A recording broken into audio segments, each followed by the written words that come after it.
Have you ever known something to be absolutely true, like felt it deeply, right down your Oh, bones? yeah, absolutely. But then the second you tried to explain it, you just sounded like a complete lunatic. Right, yeah. You open your mouth. You open your mouth, and this profound, crystalline clarity you had in your head just comes out as this flimsy, vague, stammering mess. It's the worst feeling. It really is. You watch the person you're talking to just kind of scrunch up their face, and you realize, oh, they think I have absolutely no idea what I'm talking about. They're looking at you like you're crazy. Exactly.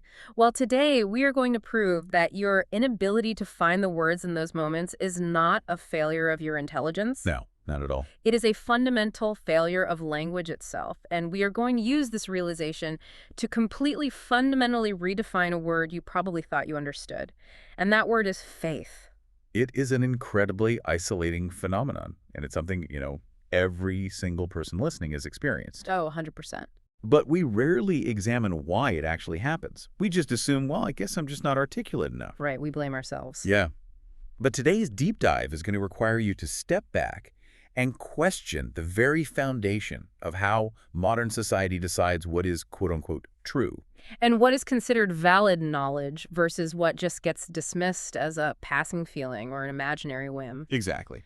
To do that, we are analyzing a really fascinating stack of sources today. We've got a set of deeply concentrated philosophical notes alongside some really rigorous academic frameworks on epistemology, specifically an abstract titled Faith as Non-Empirical Knowledge. It's a heavy title, but the concepts are. The concepts are so incredibly grounded, and the mission here is highly ambitious. We are dismantling all that cultural baggage around the idea of faith. We really are throwing out the entire concept of blind trust. Yes, we're exploring a radical reframing. We're going to look at faith as a highly specific, undeniable, and structurally sound form of knowledge. Okay, let's unpack this. So to really get to the bottom of what faith actually is, we have to start by looking at the incredibly rigid box modern discourse has shoved the concept of knowledge into. Right. It's a very tight box. It is. Over the last few centuries, we have collectively decided that for something to be considered true, it must be empirically verifiable. The empirical monopoly, basically. Yeah, that's a good way to put it. If you can't measure it, test it, and put it in a spreadsheet, society basically says, well, it doesn't exist. Precisely. And the core argument we are analyzing asserts that modern society has reduced this vast, complex landscape of human understanding exclusively to what can be quantified across multiple observers. Right. Like if I run an experiment. I have to be able to hand you my exact methodology. Exact. And you have to be able to run that identical experiment in a different lab on a different day and get the exact same numbers. That is the absolute gold standard of empirical knowledge. And look, I mean, I am entirely on board with that framework when it comes to, say, building airplanes or developing pharmaceuticals. Developing pharmaceuticals, yes. Constructing the power grid. We love the scientific method. It is arguably the greatest tool humanity has ever invented for navigating the physical world. Oh, without a doubt. The problem isn't the tool itself, right? The problem is that we started using a hammer for absolutely everything, including screws. And then when the screw doesn't go in right, we blame the screw. Yeah, we do. If we connect this to the bigger picture, we really have to understand exactly why empirical science holds this monopoly over our modern psyche in the first place. Right. How did it get so powerful? Well, science's authority doesn't actually come from its ability to discover every single possible type of truth in the universe. Okay. Its supreme authority comes specifically from its ability to translate knowledge into a shared form. Shared form. Yes. It operates purely on the external. It creates this totally neutral territory where two human beings who might have entirely different internal worlds can point to the exact same physical data set and just agree on reality. And that desire for a shared form, it's incredibly seductive, because it's safe. It's very safe. I mean, think about it. Before the scientific revolution, if two people disagreed on the fundamental nature of reality, it usually ended in a war or someone getting excommunicated or a literal duel in the street. Exactly. Empirical data gave us a neutral third party. We love things that can be weighed and repeated because it offers this immense psychological comfort. It removes the terrifying ambiguity of human existence. Yes. If someone challenges me and I can just point to a bar chart, I win the argument. It's clean, it's objective, and it gives us the illusion of total control. It is the ultimate conflict resolution mechanism, but really only for the material world. Right. And the sources we were looking at warn us that this psychological comfort has come at a massive, often totally invisible cost. Because it works so well for physics, right? Exactly. Because this method has been so phenomenally successful at conquering the physical world, society has made a highly dangerous intellectual leap. We decided it's the only game in town. We decided that only empirical knowledge is valid. Anything that cannot be captured by that specific methodology is immediately dismissed as irrational. It's just ungrounded, subjective fantasy. Which the framework we're studying calls a fundamental category error. A category error. I love that term. It's like saying, well, if you can't measure a piece of music with a ruler, the music doesn't exist. Or demanding a mathematical equation to prove why a joke is funny. Oh, that's a perfect example, because if you dissect a joke to find its empirical components, like the decibel level of the words or the syntax or the historical origin of the vocabulary, you completely kill the humor. There's nothing funny about a decibel reading. No. You are applying the completely wrong analytical tools to the phenomena. And that category error is the critical starting point of this whole deep dive.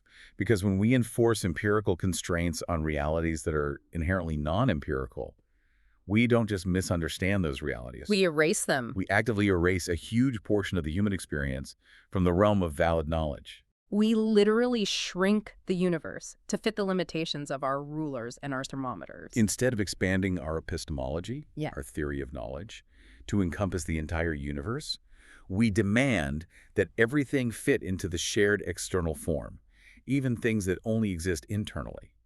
So if the empirical, the measurable, the testable, the shared external data is just one category of knowledge, we have to flip the coin over. Right. Our sources state unequivocally that not all forms of knowledge operate within these empirical constraints. So let's look at the other side, the non-empirical. The materials provide some very specific, very heavy examples of non-empirical concepts.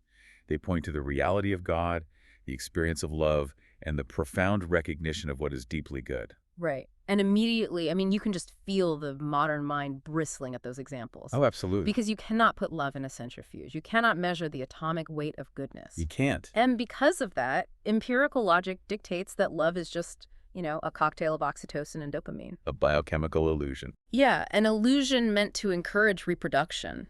It dictates that goodness is just a subjective social construct. We evolved so we wouldn't murder each other in hunter-gatherer tribes. It reduces these profound realities to purely mechanical side effects. But the philosophical framework we are analyzing aggressively pushes back against that reductionism.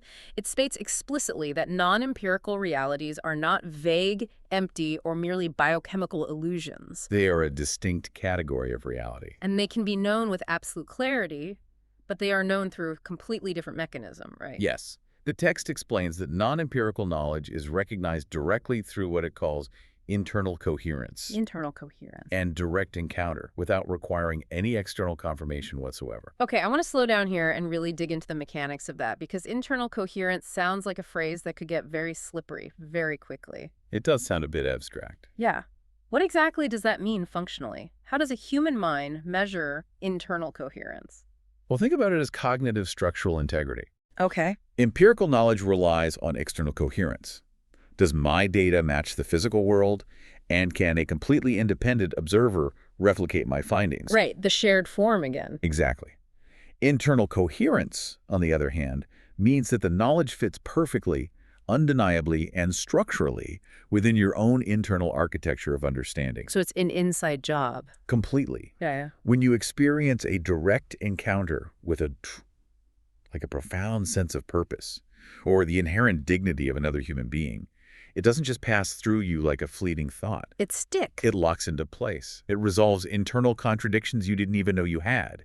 It makes sense of your lived experience in a way that is structurally sound. Wait, I have a massive problem with that. I have to play the skeptic here for a second. Please do. If we throw out the requirement for external proof, doesn't internal coherence just become a fancy academic term for confirmation bias? That is the classic counterargument. Because doesn't this framework just, validate absolute delusion? Yeah. If someone truly believes the Earth is flat, or if they have a deep internal conviction that they are being stalked by telepathic pigeons. Telepathic visions, right. Right. Doesn't that ring true internally to them? How does this framework separate a profound non-empirical truth from a psychiatric episode or a radicalized conspiracy theory? That is exactly the pushback the empirical framework relies on to maintain its dominance over us. It points to the telepathic pigeons and says, see? This is what happens when you abandon external metrics. It's all just chaos and madness. And honestly, it's a compelling argument. It is, until you realize the framework we are looking at draws a very sharp, very precise line here. The limitation is not in the knowing, and the protection against delusion is structural. Walk me through that structure. How do we actually spot the difference? Okay, a delusion, or a wild conspiracy theory, inherently attempts to make claims about the empirical world. Ah, If you say the Earth is flat or pigeons are telepathic, you are making claims about the shared physical external reality. right. Geography and biology. Exactly. Yeah. And because you are making claims about the physical reality, your claims must submit to the tools of physical reality. Which means empirical testing. Yes. The flat Earth fails the empirical test. Therefore, it is a delusion. Okay, I see. But non-empirical knowledge, like the transcendent value of love or the deep moral weight of goodness, does not make claims about physical geography or avian biology. It operates entirely within the internal, relational, and spiritual domains. Precisely. Ah, okay. That is a massive distinction. So if a piece of internal knowledge contradicts demonstrable physical facts, it's just a delusion. Yes. But true non-empirical knowledge isn't trying to compete with physics. It's operating in a completely different dimension of human existence. And within that internal dimension, true non-empirical knowledge is recognized by its structural weight. Structural weight. A passing feeling, a whim, or a manic delusion is inherently unstable. It shifts around. It requires constant mental gymnastics to maintain. You have to keep convincing yourself. Right. But encountering a deep non-empirical truth has a profound, quiet architecture to it. You don't have to force it. You recognize it structurally. Yeah. It organizes your reality rather than fracturing it. It's the difference between, like, eating a piece of cake because you have a sudden sugar craving, which is just a passing, unstable feeling. Right. And looking into the eyes of your child and knowing with absolute terrifying clarity that you would throw yourself in front of a train for them. Yes. Exactly. You don't need to run a double-blind study to prove that love exists. You don't need a peer-reviewed paper to confirm it. That knowing isn't a passing feeling. It is a structural pillar of your entire reality. And this is where the epistemology we're studying really hits its stride. It establishes that this internal verification is a completely valid, entirely distinct mode of knowledge. It is not a lesser, inferior version of empirical data. Not at all. It is parallel to it. You use empirical knowledge to navigate the mechanics of the shared external world. Like how to build the train. How to calculate its velocity. Yes. Yes. And you use non-empirical knowledge for the profound realities of the internal world. Why you would step in front of that train for your child. Exactly. Both are required for a complete human epistemology. Okay, so if we accept this parallel structure, if we validate that non-empirical knowledge is real, that it has deep internal coherence, and that we can know it with absolute clarity, we run headfirst into the most infuriating brick wall of the human condition. The translation problem. Yes. This brings us right back to the question I asked at the very beginning of this deep dive. If I know this truth so clearly, why do I sound like a total fool when I try to put it into words? Because of the limitations of the tools you are forced to use. The framework identifies the exact location of this friction. And it's not my brain. The failure is not occurring in your cognition. Your brain isn't misfiring. Your understanding is perfectly intact. The failure is entirely 100% located in the mechanics of language. Here's where it gets really interesting. Because when you look at the mechanics of how we communicate, it is essentially a massive data compression problem. That's a great analogy. I want to look at what I'll call the expression gap. The underlying philosophy here points out that all communication depends entirely on shared structures. Right. Language is a fundamentally empirical external system. For a word to function, you and I both have to agree on its boundaries in the shared world. Language operates through shared reference points. If I say the word apple, a very specific image appears in your mind. Around red fruit. Exactly.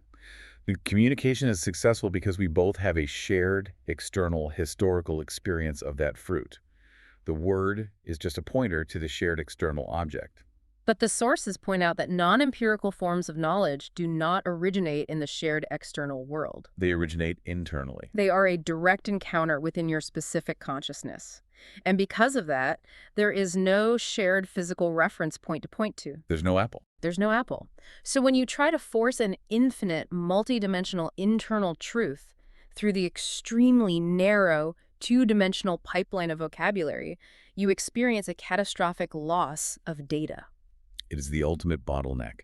It is exactly like trying to render a highly complex three-dimensional physical object on a flat two-dimensional piece of paper. Oh, wow.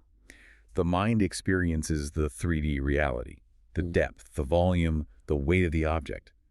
But the medium of the paper only allows for height and width. You literally can't put the depth on the page. You can draw the object, but you inevitably, structurally, lose an entire dimension in the translation.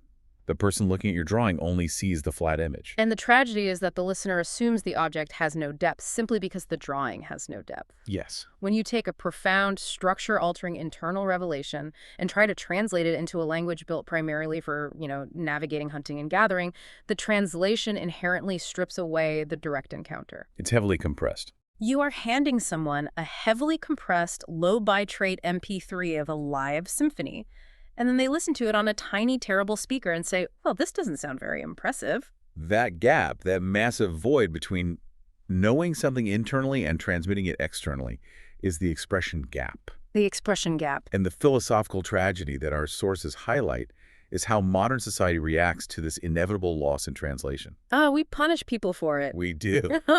When a person attempts to explain a non-empirical truth and fails to provide empirical, easily transmittable proof, society doesn't blame the limitations of language. No. It blames the person's intellect. It is a profound cognitive injustice. Society basically puts you on a witness stand, asks you to describe the color blue to someone who has been blind since birth, and when your words inevitably fail to capture the actual raw experience of the color. The qualia. The qualia, exactly. The jury declares that you must not know what blue is. We are constantly punished for the structural limitations of vocabulary, not for a lack of genuine understanding. And the academic framework explicitly calls out this cruelty. It states that there are vast categories of human experience that a person can intimately understand but cannot ever fully explain. Because they exceed the shared structures. Yes. They are too immense, too complex, and too deeply woven into the specific architecture of the individual's consciousness to ever be cleanly exported into a shared linguistic file format. So we have this aggressively empirical modern world that stands with its arms crossed, demanding testable proof. Give me the data. Right. And we have this profound internal world of absolute, undeniable clarity that structurally refuses to be translated into proof. We are all trapped constantly in this expression gap. We are. And this exact excruciating friction point, this void between knowing and showing, is exactly where the sources reveal the true foundational definition of our core topic today. Yes. This is where the concept of faith is actually born. Okay. And what is fascinating here is how this framework completely detonates the way modern culture conventionally uses that word. I mean, if you stop 100 people on the street right now and ask them to define faith, 99 of them will describe it in terms of a cognitive deficit. They will say it is belief without evidence. They will call it blind trust. They frame it as a psychological gamble you are forced to take when you are completely ignorant of the facts. Right. The cultural narrative is that faith is what you rely on when you run out of knowledge. Like a spare tire. Like a backup generator of hope that kicks on only when the power grid of actual verifiable facts shuts down. It's viewed as the opposite of intellect. But the rigorous epistemology we are studying argues that this cultural definition is not just slightly off, it is fundamentally backwards. Backwards. The source material redefines faith not as an absence of data, but as the overwhelming presence of it. Okay, unpack that. Faith is the cognitive stance a person takes when they understand something so deeply that it cannot be fully transmitted, tested, or proven to anyone else. Wow. It is an active, highly demanding recognition. It is an encounter with absolute understanding. So what does this all actually mean? It means faith isn't closing your eyes, crossing your fingers, and hoping you picked the right lottery numbers of truth. Not at all. Faith is keeping your eyes wide open to an internal reality, even when you know you can never hand that reality over to someone else on a silver platter. That's exactly it. It is the immense intellectual courage required to stand by your non-empirical knowledge in a world that relentlessly gaslights you by demanding empirical proof. That is the exact mechanism. The framework defines faith as alignment with knowledge that does not submit to empirical proof. Notice the precision of the wording there. Alignment with knowledge. Not alignment with a guess. No. Not alignment with wishful thinking or a tradition you were raised in or a comforting fairy tale. It is alignment with knowledge. So when you know a deep truth about your ultimate purpose or the spiritual architecture of reality, and you know it with undeniable internal coherence, But you cannot draw it on a chalkboard for a skeptic. the act of holding your ground and honoring that truth anyway, that is faith. It is structurally recognized, internally verified knowledge, enduring the brutal elements of the expression gap. This is such a massive, empowering paradigm shift. I mean, it elevates the concept of faith from a naive, childlike suspension of disbelief into a highly sophisticated, deeply mature cognitive stance. It truly is the ultimate form of intellectual boundary setting. It's a person saying, look, I fully acknowledge the limitations of language and I fully respect the boundaries of the scientific method, but I absolutely refuse to let those external limitations invalidate my direct internal encounter with reality. It completely restores the dignity of non-empirical human experience. It validates the inner life. But, and this is a huge but, the abstract doesn't just offer this empowering, elevated definition and leave it there. No, it immediately follows it with a stark, urgent warning. Because when a society loses this precise definition of faith, when it forgets that faith is a form of non-empirical knowledge, what rushes in to fill that conceptual void is incredibly destructive. And this is where we have to look at the severe dangers of misinterpretation. Because the cultural narratives don't just get this wrong accidentally. Right. They get it wrong in a way that actively harms people and makes them deeply vulnerable to manipulation. The framework points out that society often portrays faith as a virtue in the absence of clarity. We've all heard this. Oh, yeah. There is this pervasive idea that there is some sort of high moral ground in just blindly accepting things you don't understand. And that is a highly toxic, deeply dangerous distortion. The text argues that this cultural narrative maliciously confuses ignorance with non-empirical understanding. We have to pry those two things apart. We do.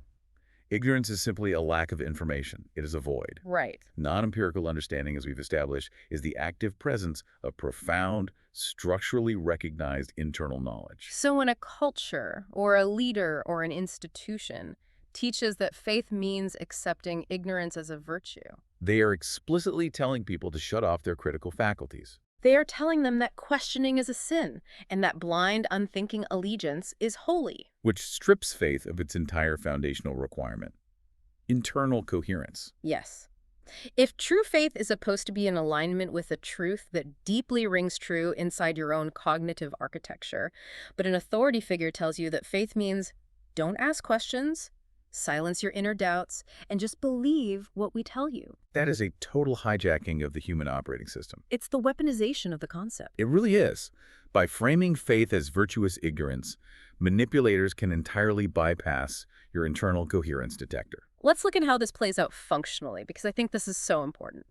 Imagine a charismatic leader, or a toxic corporate culture, or an abusive partner. Okay. They present you with a narrative that clearly contradicts empirical reality or that deeply violates your own internal sense of goodness. Your alarm bells go off. Right, you lack internal coherence. But then they deploy the weaponized version of faith. They say, you just need to have faith, stop relying on your own understanding, trust the process. They make you feel guilty for needing something to make sense. They frame your very valid cognitive dissonance as a moral failing. Yes. They say your lack of understanding isn't because their narrative is flawed, but because your faith is weak. It is the ultimate form of gaslighting. Precisely. And this is why having a precise epistemological definition is a matter of self-defense. According to the framework we are analyzing, true faith is never, ever an excuse for ignoring empirical facts in the empirical realm. Never. If someone says, the structural engineering report says this bridge is going to collapse, but I need you to just have faith that it will hold your weight. That is not faith. That is delusion, and it is dangerous. Faith only applies to the non-empirical. Exactly. When the term is hijacked to demand compliance in the face of empirical contradiction, it becomes a tool for absolute control. But the correct definition faith as non-empirical knowledge gives you your agency back. It arms you. It does, because if someone demands your blind trust, you can stand on this framework and say, no. True faith requires a direct internal encounter with truth. It requires profound internal coherence. And I have not had that encounter with the narrative you are selling me. Exactly. It does not ring true in my architecture, therefore I'm not buying it. You cannot be manipulated into virtuous ignorance when you understand that true faith is a rigorous form of knowing. The abstract explicitly states that restoring this precision protects the vital boundary between the empirical and the non-empirical. It ensures that neither domain tries to falsely dominate or erase the other. It keeps empirical science from crushing the human soul, and it keeps spiritual or emotional realities from ignoring the laws of physics. I want to take all of this high-level philosophy and bring it right down to the ground into the listener's living room. Let's do it. We've talked extensively about epistemology, cognitive structures, societal manipulation, but let's explore how this friction plays out in our most intimate daily interactions. Because it does, every single day. Because the framework we're studying explicitly notes that reframing faith in this way deeply clarifies interpersonal conflict. This is perhaps the most practical, transformative application of this entire deep dive. This raises a vital question about how we attempt to resolve differences in our marriages, our friendships, our workplaces. Because most of our deepest conflicts are not actually disagreements about facts. They are collisions of entirely different epistemological languages. Yes. Think about the most frustrating argument you've had recently, the kind of fight that goes in circles for hours where you feel completely exhausted and desperately misunderstood. We've all been there. Let's construct a scenario based on this framework. Imagine person A and person B are in a long-term relationship. Person A has had a direct encounter with a non-empirical truth about the relationship. Maybe it's a deep, intuitive realization that the dynamic has become subtly toxic. Or a profound knowing that they are drifting apart in a way that is structurally damaging. Let's track the mechanics of this. Person A knows this truth. They have synthesized thousands of micro-observations, a tone of voice, a shift in body language, a subtle withholding of affection, and their internal architecture has processed this into absolute clarity. It possesses internal coherence. But crucially, this knowledge is non-empirical. There is no single smoking gun event they can point to. They are holding this profound truth, but they are standing on the edge of the expression gap. So they try to communicate it. Person A sits person B down and tries to compress this massive 3D emotional reality into 2D words. They say, I feel like there's this distance between us. I feel like you're subtly dismissing me. Something is wrong. The translation is inherently sloppy. Because it lacks a shared external reference point, it sounds vague. It sounds like a passing, unstable feeling. And here is where the epistemological collision occurs. Person B is operating entirely within the modern, culturally dominant empirical framework. Because person A has presented a claim, person B demands empirical proof. Person B wants a spreadsheet. Right. They say, what are you talking about? Give me 3 specific examples of when I dismissed you this week. Give me a timeline of events. What exact words did I use? Person B thinks they're being entirely logical, fair, and rational. They're applying the scientific method to a relationship dispute. But person A cannot provide empirical proof for a non-empirical reality. They can't. When person A tries to recount a specific conversation out of context, stripped of the emotional resonance, it sounds incredibly petty.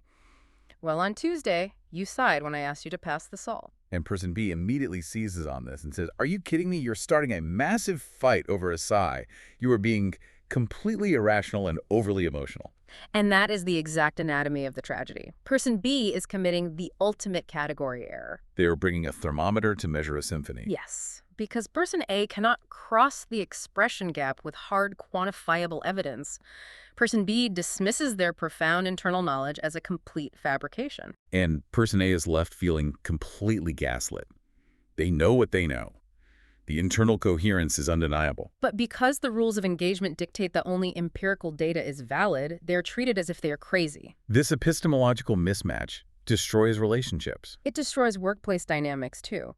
Like when an employee intuitively knows a project is doomed, but the boss demands a data-driven risk assessment that the employee can't mathematically produce yet. The profound relief offered by the framework we are studying is the recognition of this exact dynamic. Simply understanding that the other person might be trapped in the expression gap, that they are holding on to a valid, internally verified, non-empirical truth that they simply cannot translate. It radically transforms how we navigate human friction. It completely changes the goal of the conversation. If I understand this framework, when my partner comes to me with a vague, hard-to-articulate emotional reality, my job is not to cross-examine them like a lawyer demanding empirical evidence. Your job is to recognize they are speaking from the non-empirical domain. The goal shifts from prove it to me with data to Help me understand your internal coherence. Walk me through the architecture of how you are experiencing this. It replaces adversarial empirical demands with profound epistemological empathy. Epistemological empathy. That's beautiful. Giving ourselves and giving others the grace of the expression gap is a requirement for a complete, functional human experience.